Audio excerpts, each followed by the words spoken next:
Astrology में आपका स्वागत है। इस संक्षिप्त वीडियो में हम आपकी जन्म कुंडली के प्रथम भाव में राहु की स्थिति और उससे किस प्रकार के परिणाम मिल सकते हैं यह सीखेंगे, या कह सकते हैं कि इस स्थिति से क्या समझा जा सकता है। आप जानते ही हैं कि राहु को कई लोग नॉर्थ नोड भी बुलाते हैं या जिसे ड्रैगन का सिर भी कहते हैं। उसके चारों ओर हमेशा एक प्रकार का रहस्य का बादल छाया रहा है। इसलिए अगले कुछ मिनटों में हम प्रथम भाव में राहु के रहस्य को उजागर करने का प्रयास करेंगे। तो राहु केतु सीरीज के पहले के वीडियो में हमने कुछ मूलभूत सिद्धांतों के बारे में जाना था जो राहु और केतु से संबंधित हैं, और उन मौलिक सिद्धांतों में यह सम्मिलित है कि राहु और केतु अथवा नॉर्थ नोड और साउथ नोड के ये दो बिंदु क्या हैं, वे किस प्रकार बनते हैं, उन्हें पृथ्वी का चक्कर लगाने में 18.5 साल क्यों लगते हैं, और साथ ही वे पृथ्वी के आसपास कैसे घूमते हैं, किस तरह उनकी चाल एक सर्प की भांति है। पृथ्वी के चारों ओर राहु और केतु की कक्षीय गति किसी भी दूसरे ग्रह जैसी नहीं होती है। और हमने यह भी देखा कि वे डीएनए और आरएनए या इंसान के जीन से कैसे जुड़े हुए हैं। और फिर हमने कुछ आधारभूत सिद्धांतों को भी समझा था राहु और केतु पॉइंट्स का इस्तेमाल करके की जाने वाली व्याख्या या भविष्यवाणियों के। वे बेसिक पॉइंट्स जो हमने समझे थे मेरे पूर्व के वीडियो में वही हैं जिनका हम उपयोग करने वाले हैं, और पहले घर में राहु के विशिष्ट प्रभावों को समझने की कोशिश करेंगे। तो लग्न के बारे में सबसे पहली चीज यह है कि यह जीवन के आरंभ का बिंदु होता है। तो लग्न जो कि आपके जन्म के समय पूर्वी क्षितिज में उदय होने वाला बिंदु है, असल में ये दिखाता है कि किस चीज का जन्म हो रहा है। और जैसा मेरे गुरु हमेशा कहा करते थे कि कुंडली या चार्ट यह आपका ही चार्ट है, और इस जन्म कुंडली में आप उदय बिंदु अथवा लग्न बिंदु से दर्शाए जाते हैं। अतः लग्न आपके चार्ट में आपका वास्तविक शारीरिक और मानसिक चित्रण होता है, और जब आपके पास राहु अथवा नॉर्थ नोड उसे प्रभावित कर रहा होता है, यह आपके जन्म के बारे में बहुत कुछ कह सकता है।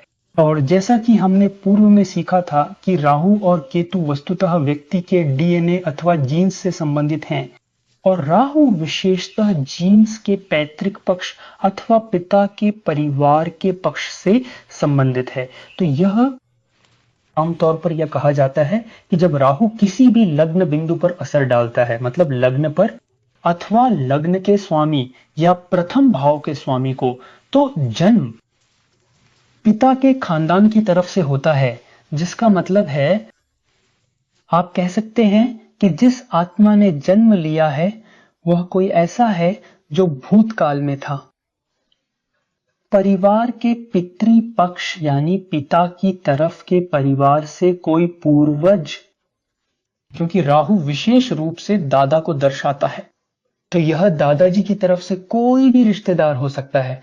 अब राहु पर दूसरे ग्रहों के प्रभावों के आधार पर आप वास्तव में एक बहुत स्पष्ट तस्वीर पा सकते हैं। देखिए, उदाहरण के लिए यदि राहु चंद्रमा या शुक्र जैसे किसी स्त्री स्वभाव के ग्रहों के साथ जुड़ा हुआ है, तो ऐसे में जन्म हो सकता है या पुनर्जन्म दादा के परिवार की तरफ से किसी महिला का हो सकता है।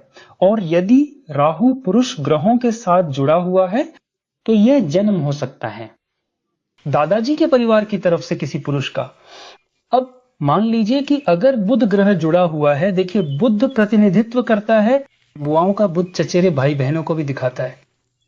और अगर और भी ज्यादा विशेष रूप से देखें तो यदि आप लग्न के स्वामी को देखें और इस पर पड़ने वाले सभी प्रभावों का पता लगाने के लिए कुछ डिविजनल चार्ट्स की मदद से, तो आप असल में काफी हद तक सटीक पता लगा सकते हैं उस व्यक्ति के पिछले जन्म के बारे में। लेकिन सबसे महत्वपूर्ण बात यह है, ज्यादातर केस में जब आप कोई ऐसी कुंडली देखते हैं जिसमें राहु पहले घर में हो, तो उस इंसान के गुण आमतौर पर पिता के परिवार वालों से मिलते हैं, मां के परिवार वालों से ज्यादा, और कई मामलों में तो चेहरे की बनावट वगैरह भी मां की तुलना में पिता से ज्यादा मिलती जुलती होगी। और ये चीजें आप इंसान की जिंदगी में बहुत जल्दी देख सकते हैं, मतलब जिंदगी के शुरुआती दौर में ही। और ऐसा कहा जाता है कि जीवन के शुरुआती लगभग 7 साल तक कोई भी व्यक्ति आमतौर पर अपने पिछले जन्म के प्रभावों के आधार पर ही काम करता है। आप जानते हैं, वैदिक ज्योतिष में ऐसा कहा जाता है कि जब तक व्यक्ति करीब 7 साल का नहीं हो जाता, उसके ज्यादातर काम इस जीवन में सीखी हुई चीजों से नहीं, बल्कि उसके पिछले जन्मों के संस्कारों से नियंत्रित होते हैं। तो जीवन में बहुत जल्दी दिखता है। अगर आप पहले घर में राहु वाली कोई कुंडली देखें, तो वह व्यक्ति आमतौर पर अपने पिता पक्ष के परिवार के गुण दिखाता है। अब राहु के साथ एक और बात है कि राहु क्या है? राहु अजीब है। राहु कोई साधारण ग्रह नहीं है। राहु कभी कभी, और हमने पिछले वीडियोस में राहु और केतु के बारे में देखा है कि कैसे पता करें कि राहु असल में एक एक्सेलरेटर की तरह है। यह किसी चीज की गति को बढ़ा देता है, और वह विषमता जिसके बारे में मैं बात कर रहा हूं वह भी होगी। कुंडली में जो वादा किया गया है उसका एक बढ़ा चढ़ाकर बताया गया संस्करण। तो इसका मतलब यह है कि मान लीजिए अगर कुंडली एक आकर्षक व्यक्तित्व दिखाती है, एक अच्छी शारीरिक बनावट वाला व्यक्ति, तो राहु का प्रभाव उसे, आप जानते हैं, बहुत ही रहस्यमयी तरीके से आकर्षक बना देगा। यह होगा उस मामले में लगभग नशीले तौर पर आकर्षक हो सकता है। ठीक है। और वहीं दूसरी ओर अगर कुंडली एक अजीब व्यक्तित्व दिखाती है, तो नैन नक्श बहुत अजीब हो सकते हैं। लेकिन जैसा कि मैंने कहा, राहु और केतु अकेले यह तय नहीं करेंगे कि कोई व्यक्ति कैसा दिखता है। सबसे मुख्य और बहुत जरूरी बात जो समझनी है वो ये है कि राहु और केतु एक एक्सेलरेटर या एक कैटलिस्ट का काम करेंगे कि चार्ट वास्तव में क्या वादा कर रहा है। क्योंकि अगर आप क्लासिक्स पढ़ते हैं तो आपको बहुत ही सादे और असहमतिपूर्ण स्पष्टीकरण पहले घर में राहु के बारे में मिल सकते हैं, लेकिन वह व्यावहारिक जीवन में सच नहीं पाया जाता। व्यावहारिक जीवन में, जैसा मैंने कहा, राहु और केतु केवल उसे बढ़ाएंगे, या उस कुंडली में जो पहले से ही वादा किया गया है उसमें एक उत्प्रेरक बन जाएंगे। अब शारीरिक रूप से अगर हम बात करें तो चूंकि लग्न आपके शरीर को दर्शाता है, राहु को एक वायु ग्रह माना जाता है, या यूं कहें कि उसे वायु का तत्व दिया गया है, और इसी वजह से यह आमतौर पर शरीर को सामान्य की तुलना में थोड़ा लंबा बना देता है। और एक और महत्वपूर्ण बात जो आमतौर पर पाई जाती है पहले घर में राहु वाले ज्यादातर व्यक्तित्वों में, यह है कि उनका चेहरा भी थोड़ा सा लंबा होता है। खास तौर पर ठोड़ी का हिस्सा थोड़ी बहुत तेजी से संकरी होती जाती है, और यह आप जानते हैं थोड़ा अजीब सा दिखने वाला चेहरा भी दे सकता है। हालांकि जैसा मैंने कहा, अगर कुंडली एक आकर्षक व्यक्तित्व दिखाती है तो यह उस आकर्षण को भी बढ़ाएगा, लेकिन आमतौर पर उनका शरीर थोड़ा लंबा होता है। थोड़ी, खासकर मैं जिन कई लोगों को जानता हूं वे असल में व्यक्ति के चेहरे को देख सकते हैं, खासकर ठोड़ी के हिस्से को, और साफ साफ कह सकते हैं कि व्यक्ति के पहले घर में राहु है या नहीं। अब पहला घर आपका दिमाग भी है, क्योंकि लग्न या पहले घर में आपका मस्तिष्क होता है। तो आप तार्किक रूप से कैसे सोचते हैं, और जैसा कि हम मेरे पिछले वीडियो से जानते हैं, राहु एक बहुत ही स्मार्ट व्यक्ति है। राहु पूरी तरह से दिमाग और इंद्रियां हैं। तो जब यह राहु आपके लग्न को प्रभावित करता है तो यह निश्चित रूप से एक व्यक्ति को सच में बहुत स्मार्ट बना सकता है। अब फिर से उस एक्सेलरेटर वाली बात को न भूलें, बशर्ते वहां बुध का कोई प्रभाव हो। बुध स्मार्टनेस का ग्रह है। अगर वह बुध अच्छी तरह से स्थित है तो व्यक्ति वाकई बहुत बहुत स्मार्ट हो सकता है। साथ ही यह एक बहुत ही कामुक व्यक्तित्व भी दे सकता है, क्योंकि जैसा कि हमने फिर से मेरे पिछले वीडियो में देखा होगा, राहु पूरी तरह से इंद्रियां हैं। और अब अगर कुंडली वादा करती है, आमतौर पर आप जानते हैं कुंडली भी एक बहुत ही कामुक स्वभाव दिखाती है, तो पहले घर में राहु की उपस्थिति व्यक्ति को बना सकती है वाकई बहुत भोगी, अतिरिक्त भोगी। लेकिन यह फिर से तभी होगा जब कुंडली ने वादा किया हो। राहु केवल इसे बढ़ाएगा।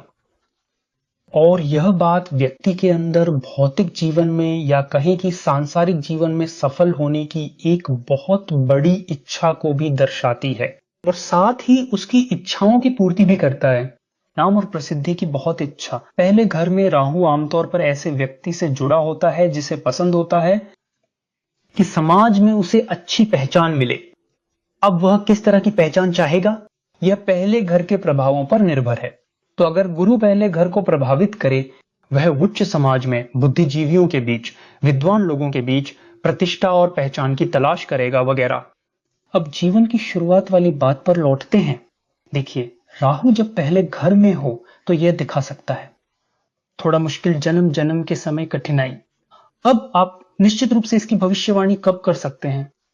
तो हाल ही में मैंने एक कुंडली देखी थी जिसमें चौथे घर में मंगल था और यह मंगल अकेला नहीं था, इस पर शनि का प्रभाव भी था और उसी समय राहु पहले घर में था। तो जब चौथा घर पीड़ित होता है तो यह बच्चे के जन्म के समय मां को परेशानी दिखाता है। और पहले घर में राहु होने से मैं निश्चितता के साथ कह सकता था कि बच्चे के जन्म में परेशानी हुई होगी और वास्तव में ऐसा ही था। वह बच्चा समय से पहले पैदा हुआ था और बहुत सारी मेडिकल सहायता की आवश्यकता पड़ी थी या प्रेगनेंसी के दौरान। तो आप देखिए, यह भविष्यवाणी करने का एक और साफ उदाहरण है। राहु का उपयोग करके आप जानते हैं यह हमेशा ऐसा नहीं होगा। अगर चौथा घर पीड़ित नहीं होता तो मैं मुश्किल जन्म की भविष्यवाणी नहीं करता। अगर चौथे घर पर सभी अच्छे प्रभाव होते और राहु भी अच्छे प्रभाव में शामिल होता तो आप बच्चे के मुश्किल जन्म की भविष्यवाणी नहीं कर सकते। अब अगर आप पढ़ें, फिर से मैं बस कह रहा हूं कि अगर आप कोई किताब या खासकर पुरानी किताबें पढ़ें तो उसमें लिखा होगा, आप जानते हैं बच्चे के जन्म में कठिनाई, तो वे मान लेते हैं कि आप राहु केतु की व्याख्या की मूल बातें समझेंगे जो हमने पहले बताई हैं और फिर उसे समग्र रूप से लागू करेंगे। अब चूंकि राहु मन पर शासन करता है और हम जानते हैं कि राहु अजीब है या कुछ ऐसा है जिसे समाज पसंद नहीं करता, तो यह व्यवहार कई तरह से सामने आ सकता है। आप जानते हैं यह एक ऐसा व्यक्तित्व दे सकता है जो परवाह नहीं करता कि दूसरे क्या सोचते हैं। आप जानते हैं वे अपना लक्ष्य हासिल करना चाहते हैं और उन्हें इस बात में कोई दिलचस्पी नहीं है कि दूसरे उनके बारे में क्या सोचते हैं या बोलते हैं।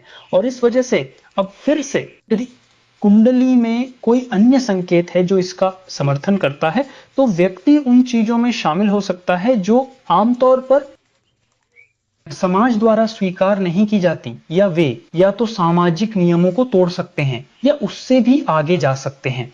अब याद रखिए, महान क्रांतिकारियों ने भी हमेशा ऐसा ही किया है। कोई भी जिसने कभी समाज में क्रांति लाई है उसने हमेशा उस दिन और समय के स्वीकृत नियमों और मानदंडों को तोड़ा है।